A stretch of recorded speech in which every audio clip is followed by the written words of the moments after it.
Сәлеметсіңдер ме, құрметті оқушылар. Жаратылыстану пәні.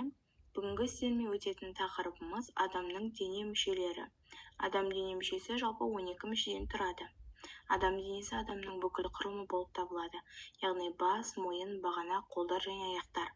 Адам денесі жалпы 206 сүйектен құралған. Суретке қара, денеміздің қай мүшесі маңызды, неге? Адам денесінің құрылысы алғаш рет ежелгі Мысыр елінде зерттелген. Суретте дене мүшелері берілген: көз, құлақ, қол, мұрын және де тізе. Білгенің жөн, адамның денесі сыртқы құрылысымен ерекшеленеді. Біз барлық қимылды дене мүшелері арқылы орындаймыз. Адам денесінің әрбір мүшесі қандай қызмет атқарады? Кәне тауып көрейік. Салыстырамыз. Адамның есту мүшесі, көру мүшесі және сөйлеу мүшесі болады.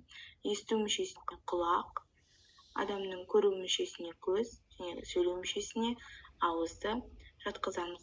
Жалпы дене мүшелерін осындай